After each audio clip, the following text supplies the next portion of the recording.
Subscribe channel Truth.id dan aktifkan lonceng notifikasi untuk mendapatkan informasi seputar live streaming dan video khotbah terbaru. Posisi tombol subscribe berada di kanan atas channel kami dan jangan lupa nyalakan loncengnya.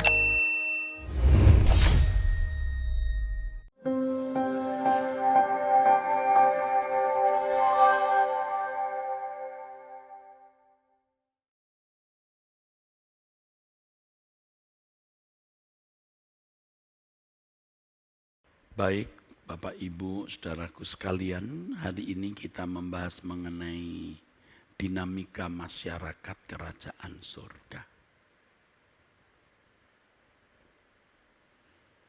Pertanyaan yang bisa muncul dan bisa dipersoalkan adalah, apakah di surga nanti masih ada masalah?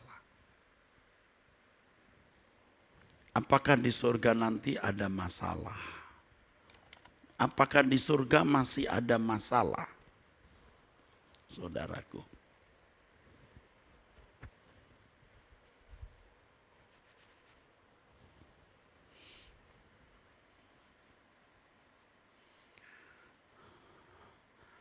Yang sama dengan problem, yang sama dengan persoalan.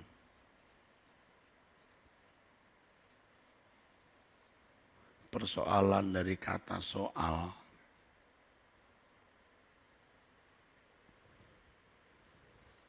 Apakah di surga nanti ada masalah? Masih ada masalah? Mungkin saudara akan berkata, ya itu pertanyaan yang mengada-ada. Hal ini perlu dipersoalkan. Berhubung selama ini terdapat pengertian yang tidak tepat di dalam pikiran banyak orang mengenai surga. Dan pengertian yang tidak tepat tersebut bisa menyesatkan sehingga berdampak negatif bagi kehidupan orang Kristen. Paling tidak membuat banyak orang Kristen tidak merindukan kerajaan surga. Atau tidak sungguh-sungguh berminat pulang ke surga. Padahal jelas surga itu rumah kita. Surga itu bukan tempat pelarian, saudaraku. Surga itu rumah kita. Tuhan Yesus berkata, kamu bukan berasal dari dunia ini. Jelas itu rumah kita. Kalau kita tidak rindu pulang, kita sudah sesat dan mencintai rumah orang lain. Dan itu pasti merupakan atau gejala atau ciri dari ketidaksetiaan.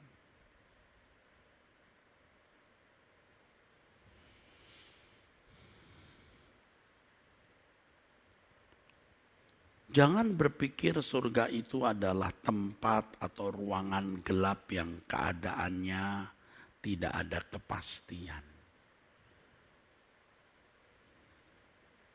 Bapak di surga pasti tidak bersikap demikian atau tidak memiliki karakter demikian.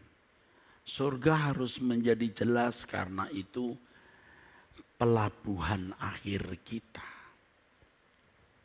Itu tujuan kita, saudaraku.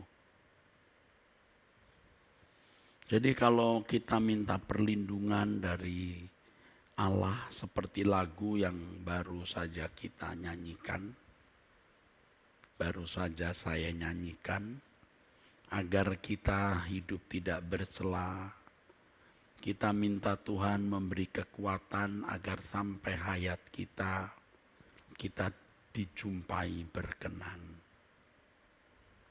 Dan Tuhan mengizinkan banyak pergumulan kita alami sebab melalui pergumulan itu kita belajar untuk berubah menjadi orang yang makin berkenan di hadapan Allah. Dan yang paling baik dan menjadi berkat abadi melalui pergumulan persoalan hidup, kalau bisa kita sampai patah hati terhadap dunia, kita bisa berkata, ku hanya mau pulang ke rumah Bapa, tenang wajah Tuhan Yesus rindu ku pandang.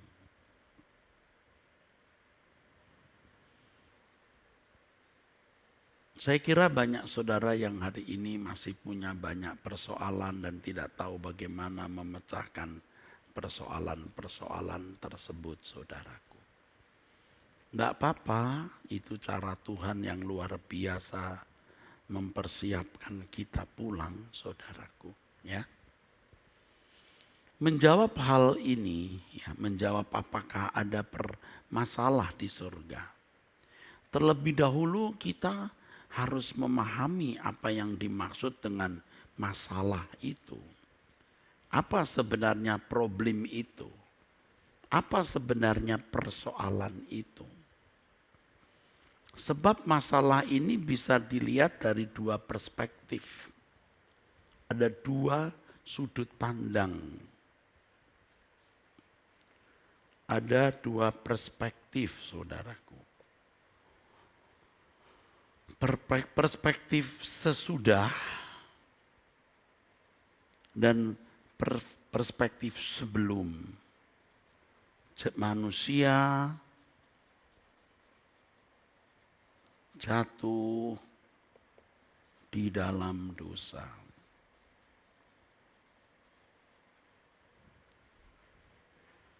Masalah harus dilihat dari dua perspektif.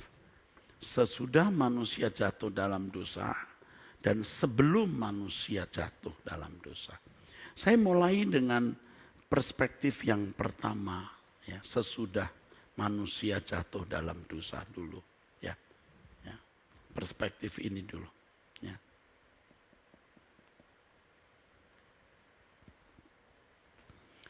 Dari perspektif setelah manusia jatuh dalam dosa, masalah yang muncul, problem atau persoalan yang timbul, itu menjadi penderitaan dikarenakan faktor yang pertama, karakter manusia sudah rusak. Manusia menjadi serakah, egois, malas, tidak adil, jiwa memperbudak sesamanya. Selalu mau jalan mudah untuk memperoleh keuntungan dan lain sebagainya. Ini karakter buruk. Dan banyak masalah, problem, persoalan yang timbul terjadi karena keadaan karakter manusia tersebut.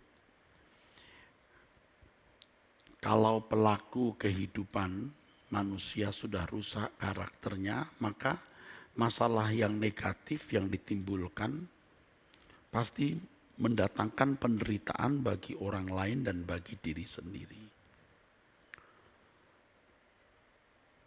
Dengan karakter ini, karakter yang rusak ini, manusia tidak dapat memenuhi tanggung jawabnya di hadapan Tuhan. Tanggung jawab untuk mengerjakan apa yang Allah kehendaki untuk dikerjakan. Ingat, karena manusia sebelum jatuh dalam dosa sudah diberi tanggung jawab. Ya.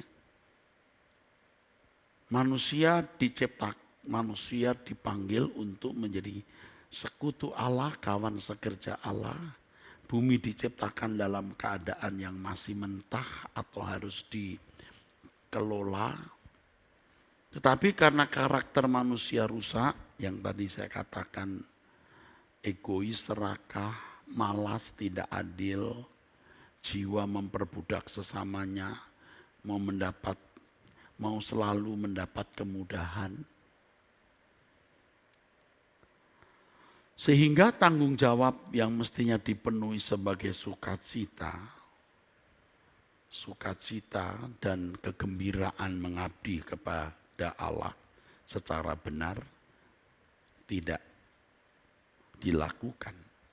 Karena manusia bekerja untuk kesenangan dan kepuasan, kemuliaan diri sendiri. Perspektif yang pertama, ya, sesudah manusia jatuh dalam dosa.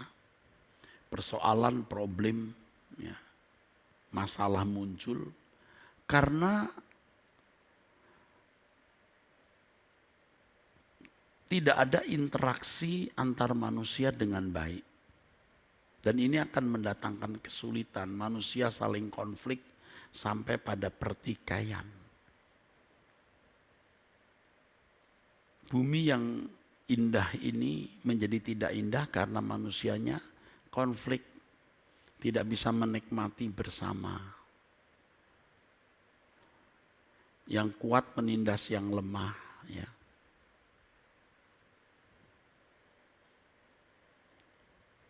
Jadi hubungan antar sesama itu rusak, maka muncul problem dan masalah. Yang ketiga, bumi terkutuk sehingga menumbuhkan onak dan duri. Artinya kebutuhan hidup harus diperjuangkan dengan berat. Tidak normal sesuai rancangan Allah semula. Jadi saudaraku, persoalan ini muncul, ya. Sesudah manusia jatuh dalam dosa, dari perspektif pertama, ya, masalah dari perspektif pertama, ya. Dari perspektif pertama.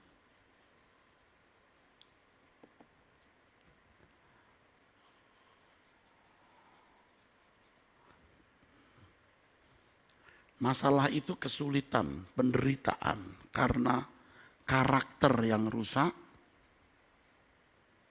karena hubungan antar manusia yang rusak,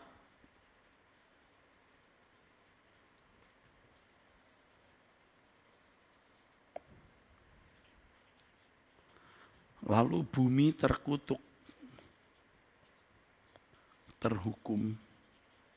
Terkutuk itu sebenarnya artinya sama dengan terhukum, anatema. Kaherim, ya, itu artinya ini. Masalah dari pengertian masalah dari perspektif yang pertama. Dalam dunia yang sudah jatuh atau rusak ini, berbicara mengenai masalah, bicara mengenai problem atau persoalan, menunjuk suatu keadaan yang belum sesuai dengan yang diharapkan. Kenapa punya masalah? Karena ada keadaan yang tidak sesuai dengan yang diharapkan. Dan keadaan yang tidak sesuai dengan yang diharapkan atau keadaan yang tidak sesuai dengan keinginan, keadaan yang tidak sesuai dengan kebutuhan.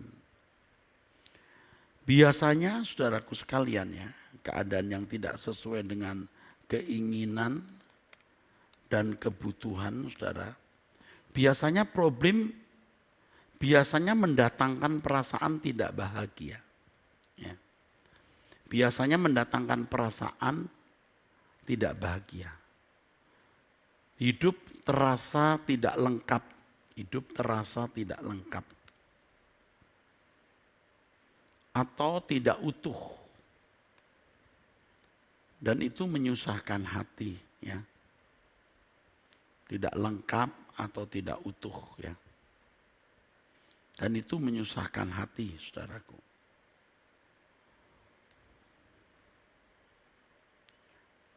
Dari perspektif ini, masalah itu negatif. Negatif. Nah, nanti kalau kita melihat di Perjanjian Baru, ketika orang percaya diproses Tuhan untuk sempurna, ya, masalah yang menyakitkan itu bisa diubah menjadi cara Tuhan menyempurnakan. Tapi itu nanti, saya tidak bicara di situ dulu, ya. Masalah yang negatif itu bisa juga menjadi berkat abadi. Tapi itu nanti, saya tidak bicara di situ. Dari perspektif manusia sebelum jatuh dalam dosa. Jangan dipikir tidak ada masalah. Sebelum jatuh dalam dosa itu ada masalah. Ada persoalan. ada problem. Tetapi perspektifnya beda. Ya, perspektifnya beda. Kalau khotbah saya ini dipotong, lalu orang berkata, Erastus mengajar sebelum manusia jatuh dalam dosa, manusia punya problem. Nah, tapi tidak melihat perspektif yang harus dijelaskan. Sebelum manusia jatuh dalam dosa, masalah adalah tanggung jawab yang harus dipenuhi untuk menjalani hidup yang dihadapi manusia di bumi yang dirancang kekal. Ya, di bumi yang dirancang kekal. Dirancang dalam kekekalan.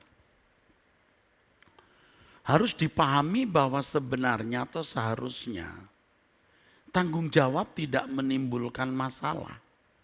Ya, tidak menimbulkan problem atau persoalan, saudaraku, yang menyakitkan. Yaitu seandainya manusia tidak jatuh di dalam dosa. Memang pada mulanya bumi diciptakan tanpa masalah atau persoalan yang menyakitkan. Tidak ada masalah, persoalan yang menyakitkan. Tidak ada masalah atau problem yang menyakitkan, saudaraku. Tetapi akibat hukuman atau kutukan akibat dosa, manusia menghadapi masalah yang menyakitkan. Pada penciptaan awal, memang tidak ada masalah atau persoalan yang menyakitkan, ya. Tetapi tidak ada kemudahan. Ini penting.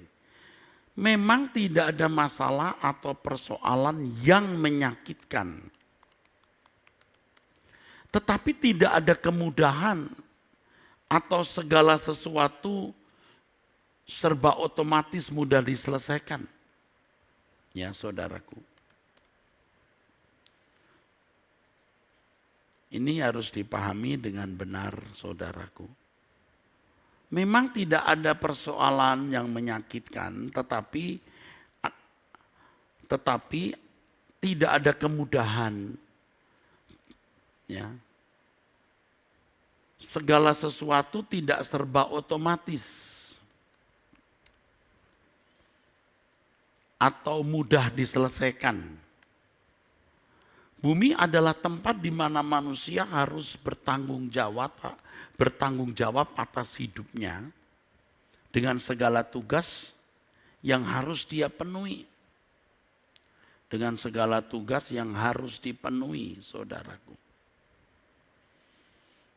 Itulah sebabnya manusia disebut makhluk yang bertanggung jawab. Dalam hal ini Allah yang memberi masalah dari perspektif sebelum jatuh dalam dosa, ya. Allah yang memberikan problem dalam perspektif sebelum manusia jatuh dalam dosa. Allah yang memberi persoalan. Ada soal yang harus dijawab. Soal di situ artinya pekerjaan, tanggung jawab, pertanyaan. Dalam hal ini Allah yang memberi masalah, problem atau persoalan untuk menjadikan manusia sesuai rancangan semula. Seperti yang dikatakan dalam Kejadian pasal 2 ayat 5. Belum ada semak apapun di bumi, belum timbul tumbuh-tumbuhan apapun di padang. Sebab Tuhan Allah belum menurunkan hujan ke bumi. Dan belum ada orang yang mengusahakan tanah itu. Ya, saudara. Jadi manusia belum diciptakan, sudah ada pertanyaan, sudah ada soal, sudah ada masalah, sudah ada problem. Allah belum menurunkan hujan ke bumi dan belum ada orang untuk mengusahakan tanah itu. Nanti kalau sudah ada manusia, Tuhan akan menurunkan hujan, tanah diolah, dan seterusnya. Kejadian 1 ayat 26. Supaya mereka berkuasa atas ikan-ikan di laut dan burung-burung di udara, dan atas ternak dan atas seluruh bumi, dan atas segala binatang melata yang merayap di bumi. manusia harus mengelola jagat raya ini. Inilah tanggung jawab yang diberikan kepada Adam dan Hawa. Makanya kalau saudara membaca Kejadian pasal 2 ayat 15 sampai 16, nanti kita akan khusus melihat itu. Tuhan memberi tugas manusia untuk mengelola bumi. Seharusnya saudara, semestinya tanggung jawab menimbulkan atau membuahkan masalah. Tanggung jawab itu menimbulkan atau membuat masalah. Tetapi masalah yang dapat membuat kehidupan ini berdinamika. Dinamika yang dapat dinikmati sebagai bagian dari kebahagiaan. Dan manusia dapat menghayati kodratnya sebagai gambar dan rupa Allah. Saudaraku,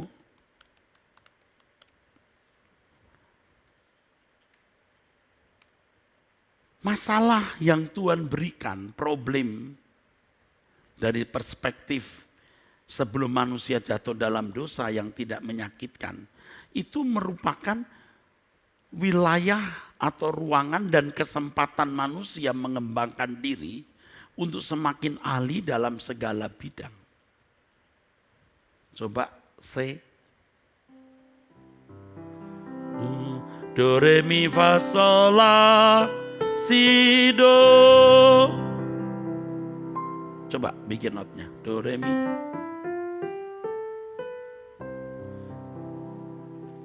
Not itu tidak terurai sendiri, saudara. Coba enggak usah pakai itu, not saja ya. Dong deng ding gitu.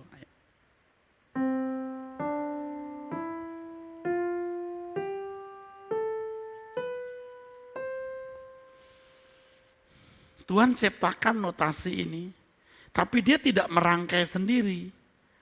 Harus ada yang merangkai. Tiada yang ku nanti lagi, apapun di bumi ini. Rindu hatiku pulang ke sana. Kita yang merangkai. Nona, nana nine nina, nino, nini neno neni, nana, nene no nino ne, nano. Tuhan ciptakan notasi, tapi notasi tidak bermain sendiri, harus ada yang nyusun. Do, la, fa, fa, mi, re, mi, fa, si, sol, mi, re, do, re, mi, la, fa, re, do, si, do, re, la, sol. Kita yang merangkai dan kita bisa menikmati, dan terutama Tuhan yang menikmati. Coba lagi do, re, mi tadi.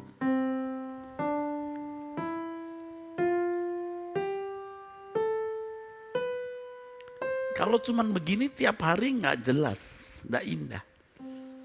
Kita yang merangkai, no, no, na, ni, no, na, no, ni, na, ne, ni, no. No, na, ma, mi, re, mi, fa, si, sol. Mi, re, do, re, mi, la, fa, re, do, si, do, re, la, sol. Jadi kita yang harus merangkai not itu jadi bagus. Dan ketukannya, nilai notasinya juga harus bagus, saudaraku. Tuhan luar biasa ya, menciptakan 7 nada tapi bisa membuat miliar lagu yang tidak sama. Do, re, mi, fa, sol, la, si, do. Do, la, fa, mi, re, mi, fa, si, sol. Mi, re, do, re, mi, la, fa, re, do, si, do, re, la, sol. Tuh, bisa merangkai. Do, la, fa, mi, re, mi, fa, si, sol. Mi, re, do, re, mi, la, fa, re, do, si, do, re, la, sol. Jadi begini nih saudara. no na na na ni na ni no ni no ni na na ne no ni no ne na no no no ni no na ni no no na no. Kok bisa ya orang bikin not do do ni no na ni no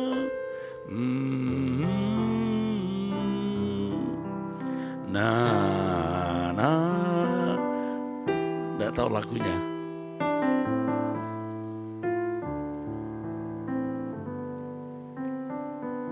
Tahu lagu itu?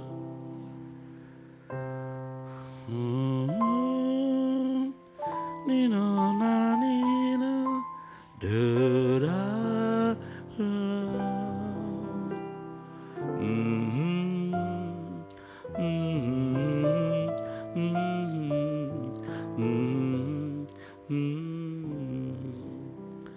somewhere over the rainbow.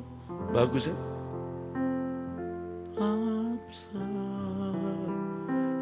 Bisa loh bikin begitu. Padahal cuman itu nadanya.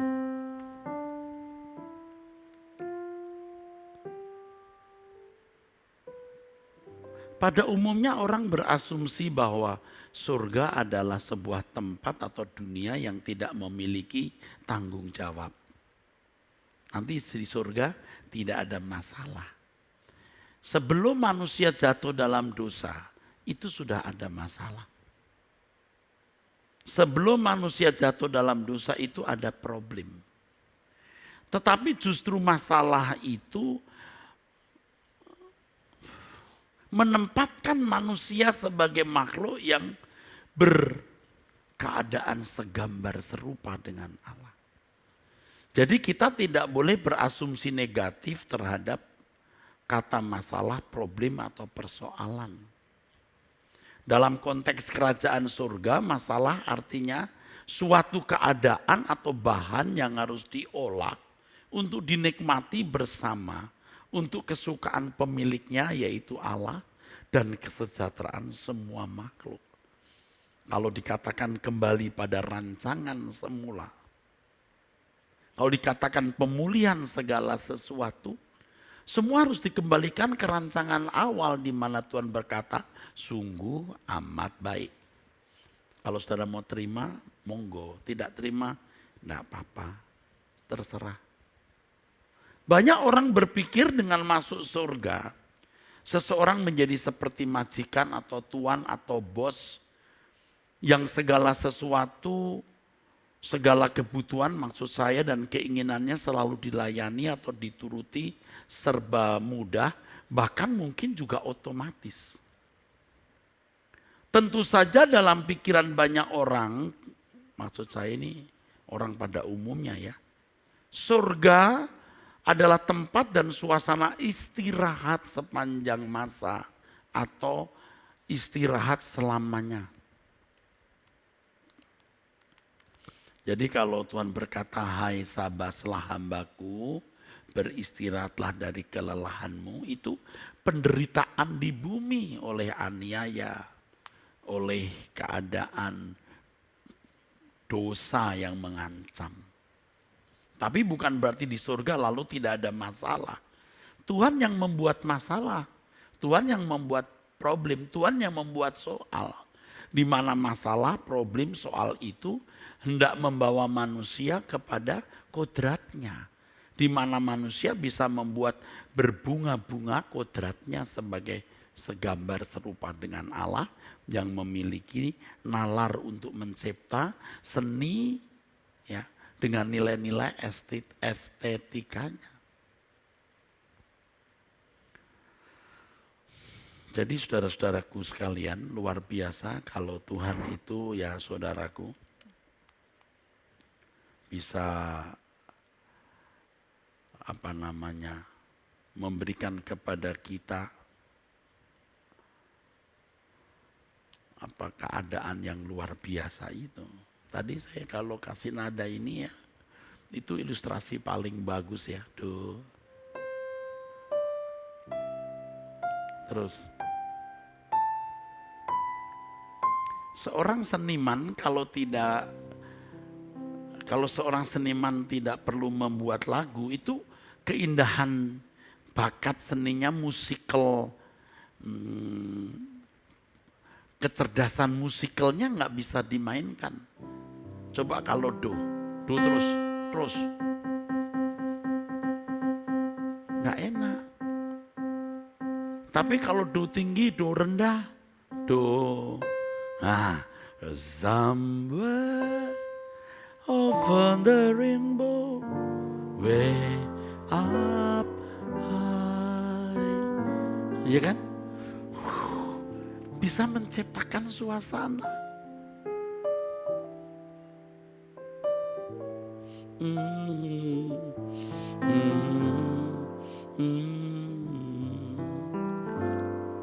Kan bisa. Someday I wish upon a star. Bisa ya? Coba kalau do saja. Enggak. Terus sekarang do satu ke do tinggi. Somewhere. Satu do tapi satu rendah satu tinggi saja sudah menciptakan suasana loh. Coba do satu lagi. Do. Nggak bagus. Coba do. Sekarang do. Udah langsung bikin suasana. Do. Nah enak kalau somewhere over the rainbow, way up high. Coba. Apalagi dengan irama musik begini.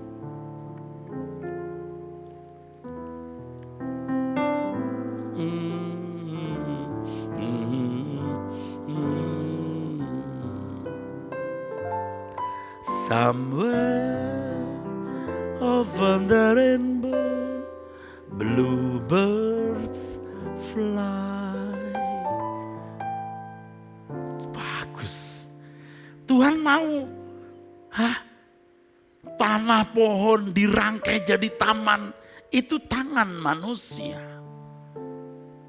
Saya setuju nanti di surga, di istana Bapa di surga, saudaraku. Tuhan bisa menciptakan taman. Tetapi hutan-hutan belantara akan diubah menjadi taman oleh orang-orang yang dihidupkan, dibangkitkan kembali. Nah herannya orang itu menganggap dengan keadaan di mana manusia tidak capek, tidak punya keletihan, maka itu merupakan keadaan ideal yang dipandang oleh banyak orang sebagai keindahan. Sebagai keadaan yang sempurna yang diidam-idamkan. Anda tidak bisa tidur nyenyak tanpa lelah. Anda tidak bisa makan enak tanpa lapar. Anda tidak bisa minum nyaman tanpa rasa haus.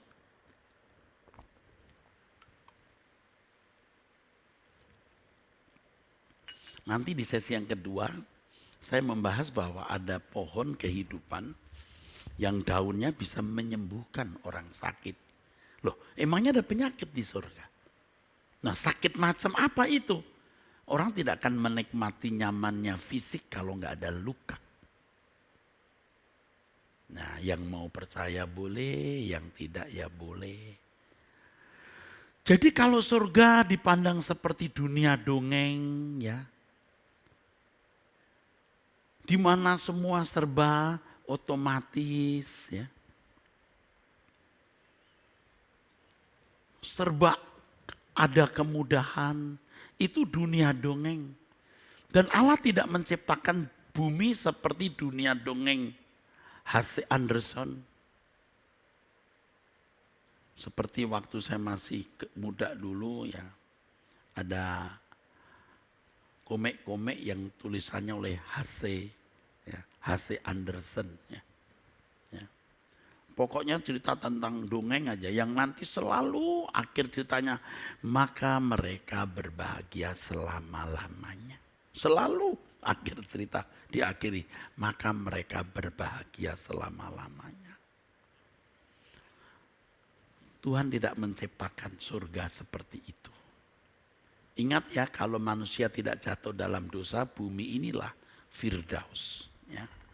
Kalau bicara soal Firdaus, ingat Firdaus itu bicara soal suasana. Anda ikuti penjelasan sebelumnya ya. Firdaus itu pardes. Paradeisos. Ya. Pardes ini artinya garden atau park. Ini artinya garden atau park. Oke, jelas ini. Bumi pertama yang diciptakan Allah di mana manusia ditaruh ternyata bukan dunia dongeng. Dunia dongeng biasanya digambarkan sebagai berikut. Dunia di mana tanaman bisa tumbuh teratur dengan sendirinya tanpa digarap oleh tangan yang berlelah.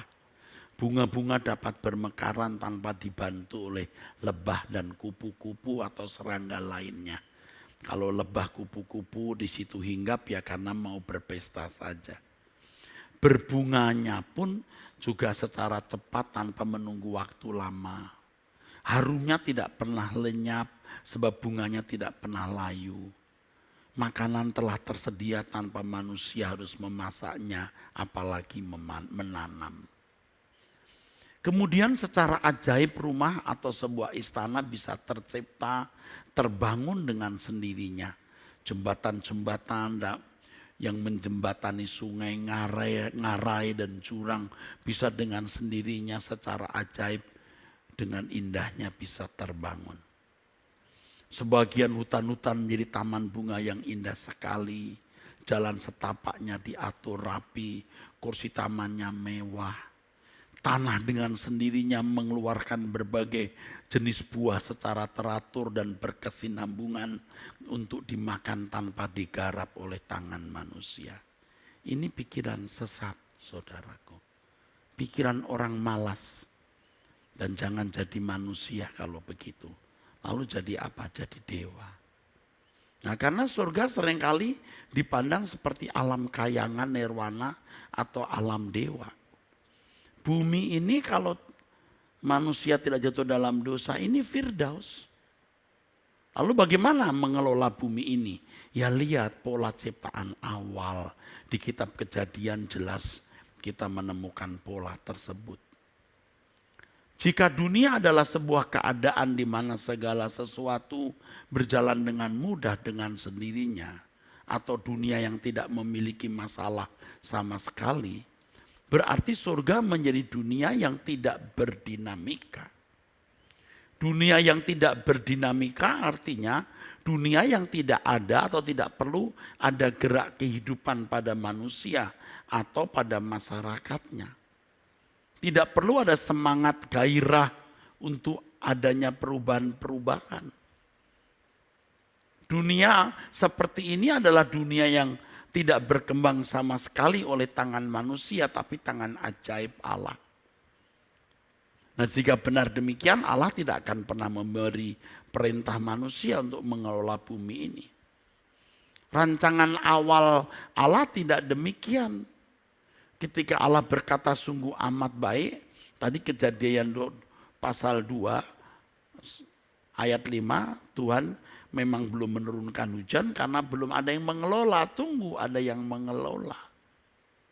Sejatinya dunia yang Allah ciptakan itu dunia yang berdinamika, artinya gerak kehidupan manusia atau masyarakat yang bersemangat dan selalu bergairah untuk adanya perubahan-perubahan oleh karena mengolah ciptaan Allah. Selain manusia mengembangkan diri, bakat-bakatnya bisa dikembangkan, manusia juga bisa saling mengisi dan kasih itu baru bisa diterapkan.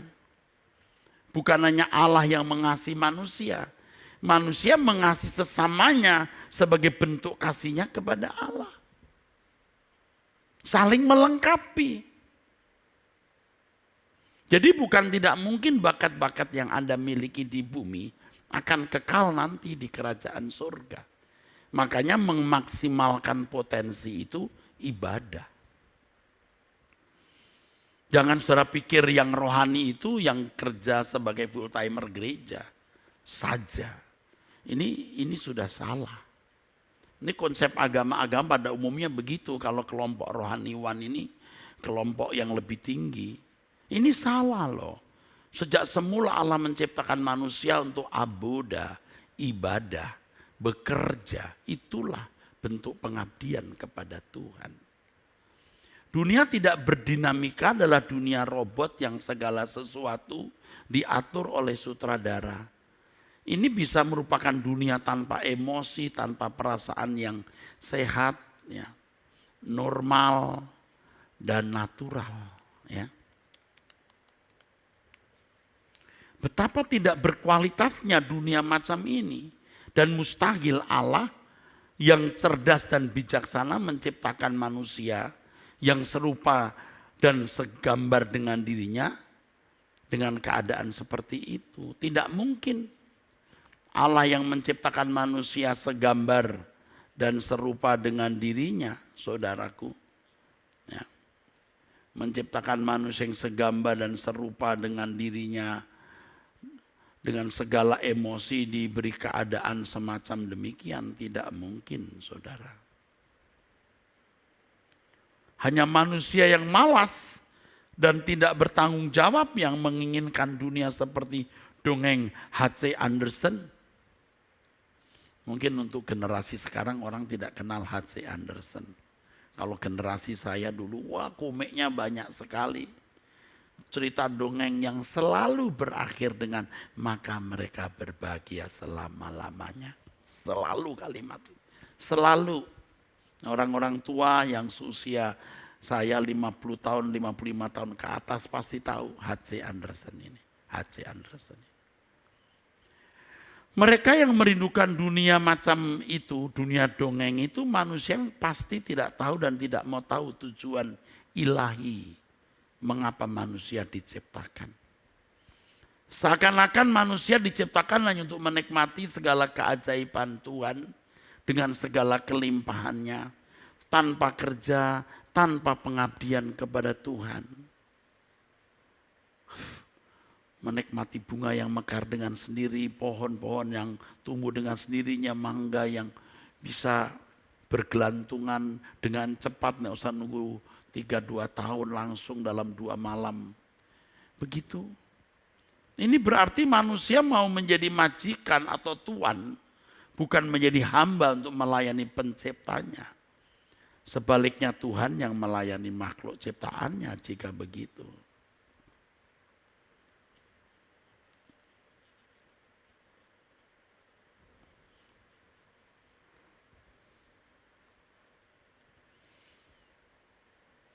Jadi nanti kalau di surga kita menyenangkan Tuhan itu bukan hanya nyanyi. Bukan, bekerja.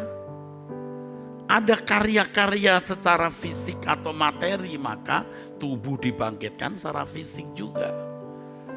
Menyenangkanmu, menyenangkanmu, dimanapun dan kapanpun dalam segala perkara menyenangkanmu, menyenangkanmu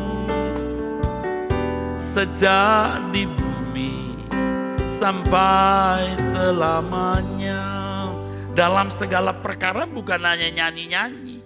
Nah, ini tipuan-tipuan banyak orang di gereja itu begitu nyanyi. Mari kita menyenangkan Tuhan. Bukan tidak boleh, tapi dalam segala perkara, Bung. Menyenangkanmu, menyenangkanmu dimanapun dan kapanpun dalam segala perkara. Menyenangkanmu, menyenangkanmu sejak di bumi sampai selamanya. Manusia diciptakan hanya untuk melakukan kehendak Allah, bukan untuk memuji-muji Dia saja. Memuji pun dengan sikap dan perbuatan, bukan dengan mulut saja. Kalau dengan mulut Allah tidak perlu ciptakan tangan dan kaki, sudah ciptakan mulut saja. Dalam hal ini pasti ada tugas kewajiban atau proyek-proyek yang harus dijalankan. Harus ada proyek-proyek yang harus dijalankan oleh manusia sebagai bukti pengabdiannya kepada Tuhan. Sekaligus di sini, saudaraku, Tuhan memberi kesempatan kepada manusia untuk dapat menghormati dan melayani Dia. Dan inilah tujuan manusia diciptakan, yaitu untuk menyembah dan berbakti. Lukas pasal 4 ayat 8. Menyembah artinya memberi nilai tinggi, menyembah dan berbakti. Lukas pasal 4 ayat 8. Menyembah dan berbakti. Menyembah ini proskuneo, berbakti itu latreuo atau latreia kata kerjanya. Saudaraku, tidak mungkin Tuhan menciptakan dunia yang tidak memiliki masalah. Ingat, ini pengertian masalah dari perspektif sebelum jatuh dalam dosa. Masalah itu artinya tanggung jawab. Ya, tidak mungkin Tuhan menciptakan dunia yang tidak memiliki masalah, artinya semuanya serba mudah atau otomatis. Sebab untuk apa manusia diciptakan segambar dan serupa dengan Allah? Untuk apa manusia diciptakan segambar dan serupa dengan Allah, saudaraku?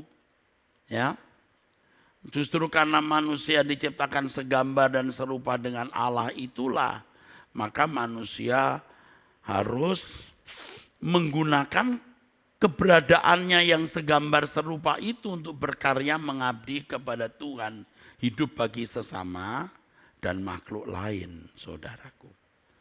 Manusia diciptakan lebih mulia dari segala sesuatu yang Allah ciptakan. Manusia adalah citra dari segala ciptaan Allah. Dalam diri manusia dilengkapi komponen-komponen yang tidak ada di dalam makhluk lain. Yang mana komponen-komponen tersebut juga ada di dalam diri Allah.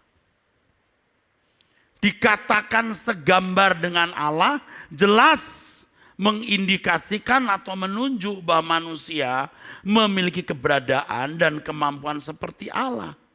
Tentu kualitas dan skala yang ada pada Allah sempurna dan manusia tidak. Justru keadaan manusia yang dahsyat, serupa dan segambar dengan Allah adalah supaya dunia di mana manusia hidup, dunia yang berdinamika sangat luar biasa. Ini yang sempurna. Dunia dongeng itu bukan dunia sempurna, itu dunia cacat, invalid, fantasi, mimpi, dan Allah yang benar tidak menciptakan dunia dongeng. Jadi dunia yang berdinamika sangat luar biasa, bahkan itulah kesempurnaan. Bukan sempurna mudahnya, bukan sempurna dalam kemudahan, tapi sempurna dinamikanya. Yaitu di mana manusia bisa memiliki ruang dan kesempatan bergerak dalam semangat dan gairah untuk menggunakan potensi dalam dirinya yang segambar serupa dengan Allah itu, mengelola ciptaan Allah bagi kesukaan Allah yang memiliki segala sesuatu dan kebahagiaan bagi orang lain dan dirinya sendiri dari hasil karyanya. Allah menciptakan dunia ini, lalu ketika menilai dia berkata sungguh amat baik. Dia menikmatinya. Manusia juga bisa begitu. Dia mencipta, dia berkarya, bagus. Ya, sungguh amat baik.